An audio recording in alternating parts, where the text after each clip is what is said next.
그것이 알고 싶다. 갑조리그 흥행대박 비결은 2편으로 돌아왔습니다. 저는 정 기자. 저는 안 감독입니다. 네. 세계 바둑 최대 시장으로 갑조리그는 매 판이 다 궁금해지더라고요. 이 박진감 넘치는 대국 방식이 한몫하는 것 같아요. 아무래도 구조 자체가 주장전을 좀 무게를 두다 보니까 각 팀의 에이스들이 주장에 나올 수밖에 없는 구조고, 좀 팀 간 밸런스는 좀 다르긴 하지만 그래도 각 팀에 거의 세계대회 우승자급이 한 명씩 좀 배치가 돼 있어서 세계대회 우승자끼리 매판 두는 거니까 어떻게 보면 좀 빅매치가 많이 성사가 되는 것 같습니다. 한국과 가장 좀 다르게 느껴지는 게 강등하고 잔류가 있다는 점인 것 같아요. 이런 데서 오는 또 끈끈함도 많을 것 같고요. 사실 그게 좀 부러워요. 그만큼 팀이 많다는 뜻이니까 갑조, 을조, 병조까지 운영할 정도로 좀 팀들이 많고 뛸 수 있는 선수가 많다는 거여서 좀 부러운 부분도 있고요.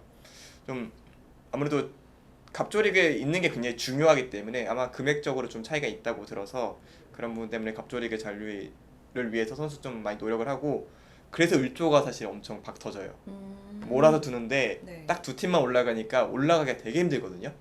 갑조는 그래도 12개 팀에서 2명이 떨어지는 거니까, 2팀이 떨어지는 거니까 상대적으로 조금 떨어지는데 올라오는 게 어려워서 아마 을조 리그가 더 짧은 기간에 좀 더 치열하고, 갑조 리그는 이제 플레이오프가 완전 살벌하죠. 매 라운드가 4대4 단체전으로 또 치러지고 있잖아요. 그 주장전이 또 많다 보니까 확실히 또 박진감이 2배가 되는 것 같아요.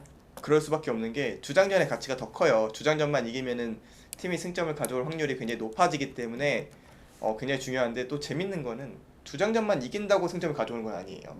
그래서 중국에서 전략을 짤 때 주장전을 포기하는 경우도 있어요. 이제 중국말로 이제 전기세마라는 고사성어를 쓰는 것 같은데, 네. 이제 상등마, 중등마, 하등마를 상등마에 붙이고 이제 상등마를 중등마, 그리고 또 중등마를 하등마에 붙이는 그 전략처럼 주장전을 버리는 전략을 쓰는 팀도 있거든요. 미이팅 선수가 속해 있는 장수팀이 네. 미이팅 선수가 전반기를 그냥 거하게 말아 먹었거든요. 네. 그러니까 이제 나중에 미이팅 선수가 미안해서 그런 말을 했대요. 내가 쉬면 안 되겠냐. 내가 너무 많이 졌다. 그러지 말고 너가 한번 주장을 쉬어라. 그랬는데 진짜 주장을 쉬고 팀이 3대1로 이겨가지고 거기서부터 좀 팀이 흐름을 좀 타고 있거든요. 그 다음부터 미이팅 선수가 후반기 와서는 네. 이제 본인의 역할을 하면서 올라오고 있기 때문에 굉장히 좋은 전략이 됐던 것 같기도 하고, 그래서 그렇게 성사가 되면 사실 시청자분들 입장에서 좀 아쉬울 수 있죠. 주장전이 좀 빗나가니까. 근데 웬만한 팀들은 주장전에 다 에이스를 좀 내더라고요. 자존심 문제도 걸려있다 보니까 좀 에이스들을 많이 출격을 시킵니다. 용병제도 같은 경우도 사람들이 굉장히 눈여겨보고 있는 건데요. 그 자금력이 풍부하고 경기력도 높다 보니까 한국 기사들의 인기가 또 대단히 높은 것 같아요. 아무래도 한국하고 또 중국 이렇게 나란히 어깨를 할 수밖에 없는 구조잖아요. 구단에서 상위권 한국 기사를 원할 수밖에 없는 이유가 있을 것 같은데요. 아무래도 신진서 박정환을 간절히 원하겠죠. 네. 정말 간절히 원할 것 같고, 그 두 선수가 실제로 결과물을 보여주기 때문에 굉장히 원하고 있을 거고요. 근데 팀마다 좀 사정이 다른 게, 커제 구단이 있는 팀은 그 둘을 원하지 않아요. 실제로 이동훈 선수가 커제 구단이랑 많이 뛰면서 성적이 굉장히 좋았거든요. 주장전은 커제 구단이 나가고 이동훈 선수가 다른 장군을 네. 나가면 둘만 이겨도 승점을 많이 가져와요. 네. 근데 진짜 둘이 많이 이겼어요. 그래가지고 팀이 항상 우승권에 있을 수 있었죠. 여기서 진짜 궁금한 게 계약이 성사되는 과정인 것 같거든요. 근데 뭐 갑조리그 나 나가고 싶어라고 해서 다 나갈 수는 없는 거죠. 그렇죠. 그리고 그 팀에서 원하지 않죠. 아. 그 팀에서 이제 뭐 제가 들은 바로는 이제 중국에 있는 네. 지금 한국통이죠. 에이전트라고 해야 되나요? 에이전트라고 해서 이제 연락이 오면은 네. 이제 계약이 성사가 되면 뭐 계약의 10%라든가 그런 인센티브를 아. 그 중간자가 받는 역할이 되고, 네. 또 제가 듣기로는 어떤 선수는 본인이 그쪽에 연락을 먼저 했다고, 나 원하는 팀 없냐고.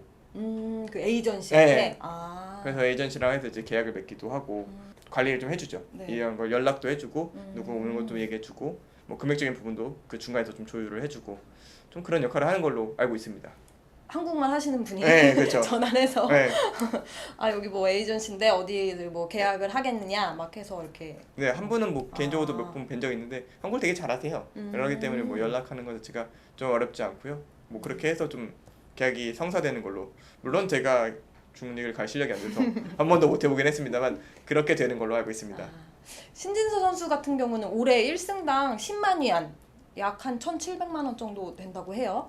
그 정도로 계약을 했다고 하는데 이렇게 되니까 상위권 우리나라 기사들은 중국 리그에서만 시즌 한 1억 원 정도 넘는 수입을 올릴 수 있는 것 같아요. 아마 뭐 박정보다 더 많을 수도 있을 것 같아요. 왜냐면 이적을 했기 때문에 지금 신진서 선수가 속해 있는 팀이 네. 원래 박정호 선수가 있던 팀이에요. 2년 전에 신진서 선수가 오고 박정호 선수가 네. 또 다른 팀으로 이동을 했기 때문에 아마 금액이 더 크지 않을까 좀 추측이 되고, 이 두 선수를 제외하면 아마 10만 위안을 받는 선수는 없을 겁니다. 그런데 이제 정상권 기사가 랭킹 10위 안쪽의 기사는 네. 그래도 5만 위안보단 더 받아요. 그러니까 10만 위안과 5만 위안 사이로 제가 알고 있고, 네. 근데 정확한 금액은 당사자들만 알아요. 중국 리그 용병제도에 이렇게 혁신을 준 게 예전에 이세돌 구단이었다고 들었어요. 네. 네, 2000년대 초에 뭐 이렇게 세계 1위 자리를 지켰잖아요, 이세돌 구단이. 그래서 중국에서도 인기가 굉장히 많아서 러브콜을 네네. 받았었고 그 계약 조건이 파격적이어서 한동안 화제가 됐었죠. 이게 그 당시는 대국료가 되게 익숙했어요. 세계 대회도 그렇고 국내 대회도 그렇고 네. 이겨도 저도 돈을 받는 거예요. 네. 이세돌 구단이 아니 지면 팀에 기여한 게 없는데 어떻게 돈을 받느냐. 거기서부터 시작이 돼서 네. 대신 이겼을 때 금액 더 달라. 네. 그거를 이제 외쳐서 저쪽에서도 아 이기면 이제 팀이 이기는 거니까 그쵸. 오히려 팀에 네. 도움이 되는 거였기 때문에 그런 계약이 됐고, 이제 저도 대국료를 받았던 기사가 아마 박경 구단이었던 것 같은데 그 계약을 끝으로는 아마 그 이후로는 졌을 때는 금액을 안 줄 겁니다. 이런 대국료는 용병에게만 좀 적용되는 파격적인 조건이라고 들었어요. 네네. 그래서 보통 중국 기사들 보면 구단이랑 뭐 1년, 뭐 5년, 많게는 10년 정도 이렇게 계약을 한다라고 네네네. 들었거든요. 네네. 그 용병들보다 이렇게 대우를 받지 못하는 중국 초일류 기사들도 있다라고 하더라고요. 아 이게 팀마다 좀 사정이 다른 것 같아요. 이제 제가 뭐 들은 거에 의하면 커제 구단 같은 경우에는 금액이 한국 선수들과 비슷하게 받아요. 그러니까 신진서 박정환 정도의 대우를 네. 받거든요. 그러니까 커제 구단의 팀이 좀 더 재정적 여유가 있기 때문에 가능한 일이고요. 네. 이제 뭐 계약 조건이나 팀의 후원에 따라서 금액이 좀 달라지긴 하고, 또 어떻게 보면은 좀 FA로 자주 옮기는 선수들이 있어요. 네. 예를 들면 저우르양 선수 같은 경우는 팀이 진짜 많이 바뀌었거든요. 그리고 지금 퉁몽청 선수 같은 경우에도 좀 팀을 몇 번 옮겼는데 네. 옮길 때 이적료도 발생하고요. 옮기는 선수도 금액을 많이 받아요. 야구나 막 이런 거 할 네. 때랑 비슷하네요. 그러니까 자유계약 선수는 연봉이 많이 받는데 네. 묶여 있는 선수들은 별로 못 받아요.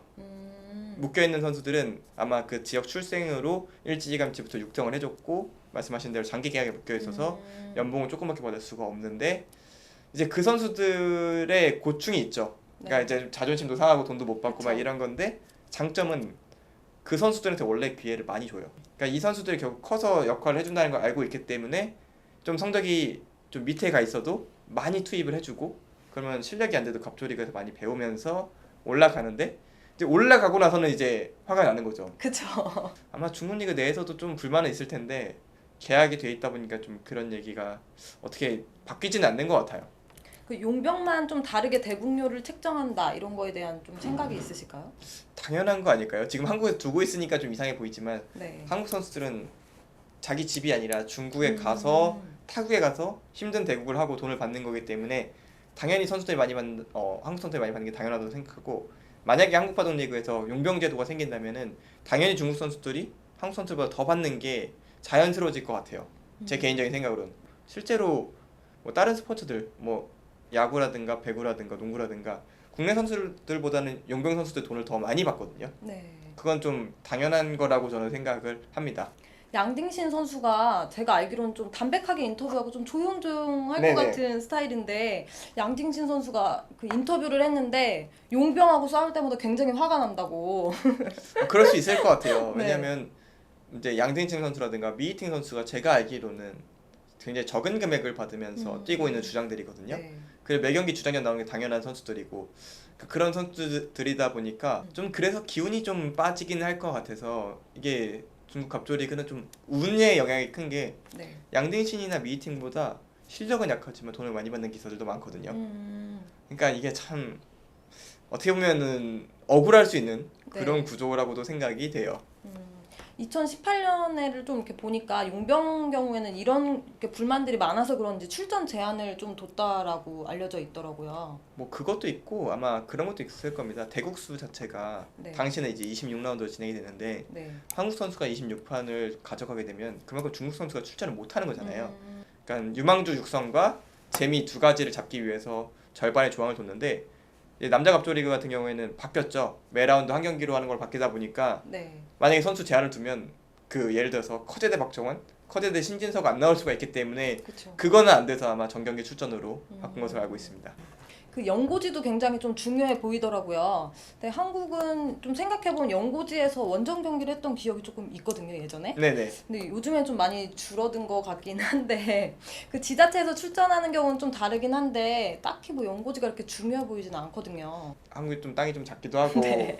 조금 다 하나같이 좀 가까운 느낌이 있어서 네. 좀 연고지 색깔 좀 덜하긴 하지만 또 야구나 이런 스포츠를 보면 각 지역색이 있어서 그 팀이 유지가 되면은 훨씬 더 그 지역 주민들의 좀 지지를 받잖아요. 네.